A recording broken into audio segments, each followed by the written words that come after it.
लोकसभा चुनाव 2024 के रुझानों और नतीजों ने सभी को चौंका दिया है। इंडिया गठबंधन और एनडीए के बीच कड़ी टक्कर देखने को मिल रही है। एक तरफ जहां पीएम मोदी ने चुनाव से पहले 400 पार का नारा दिया था, तो वहीं दूसरी तरफ बीजेपी 50 सीटों से नीचे ही ठहरती दिख रही है। अभी तक के नतीजों और रुझानों में एनडीए 296 सीटों पर आगे चल रही है, लेकिन बीजेपी सिर्फ 242 सीटों पर ही आगे है।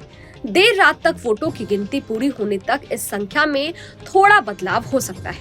ये संख्या 2 से 4 बढ़ सकती है या फिर घट सकती है, लेकिन ये तय हो गया है कि बीजेपी अपने दम पर सरकार बनाने नहीं जा रही है। 2014 और 2019 के चुनाव नतीजों के विपरीत इस बार बीजेपी बहुमत के लिए जरूरी जादुई आंकड़े से पीछे रहते नजर आ रही है। 2009 के लोकसभा चुनावों के बाद फिर से देश में गठबंधन सरकार का दौर शुरू होता दिख रहा है। बीजेपी सरकार बनाने के लिए 272 सीटों के जादुई आंकड़े से काफी दूर है। ऐसी स्थिति में बीजेपी के लिए बिहार के सीएम नीतीश कुमार और आंध्र प्रदेश के चंद्रबाबू नायडू सहारा बनते दिख रहे हैं। नीतीश की अगुवाई वाले जनता दल यूनाइटेड यानी जेडीयू को 14 और नायडू की तेलुगु देशम पार्टी यानी टीडीपी को 16 सीटें मिलती नजर आ रही है। ये दोनों दल भी एनडीए में हैं। अब एनडीए को मिल रही 295 में से इन दोनों पार्टियों को मिल रही 30 सीटें घटा दें तो सत्ताधारी गठबंधन की टैली 265 सीट पर आ जाती है, जो बहुमत के लिए जरूरी 272 के जादुई आंकड़े से 7 कम है। नरेंद्र मोदी की तीसरी पारी नीतीश कुमार और नायडू के रुख पर ही निर्भर करेगी।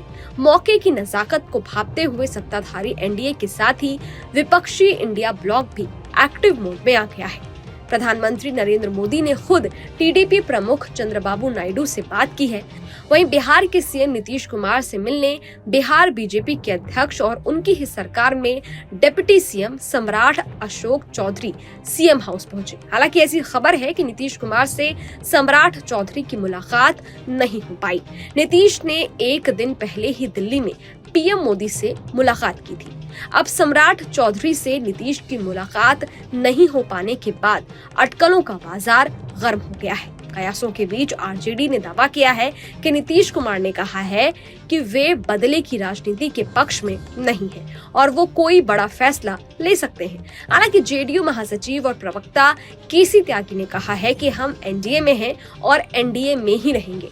वहीं दूसरी ओर इंडिया ब्लॉक को बहुमत के नजदीक पहुंचता देख गठबंधन के बड़े नेता सक्रिय हो गए हैं। इस बीच महाराष्ट्र की राजनीति के भीष्म पितामह कहे जाने वाले शरद पवार के टीडीपी प्रमुख चंद्रबाबू नायडू से संपर्क में आने की बात सामने आई थी, लेकिन पवार ने एक चैनल से बात करते हुए ऐसी किसी भी तरह की अटकलों से इनकार कर दिया। आपको बता दें कि जारी रुझानों में जो सीटें एनडीए गठबंधन को मिलती दिख रही है, उसमें एक बड़ा हिस्सा टीडीपी का है।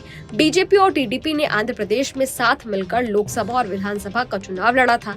टीडीपी आंध्र प्रदेश में फिलहाल 16 सीटों पर बढ़त बनाए हुए है। उन्होंने कहा है कि अभी तक नीतीश कुमार और चंद्रबाबू से बात नहीं हुई है, लेकिन उनसे बात होने की उम्मीद जरूर है।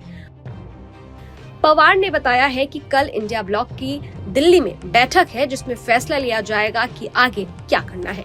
खैर, अब देखना ये होगा कि देश में क्या बीजेपी अपने दम पर सरकार बना पाती है। आपको क्या लगता है? कमेंट बॉक्स में जरूर बताइएगा।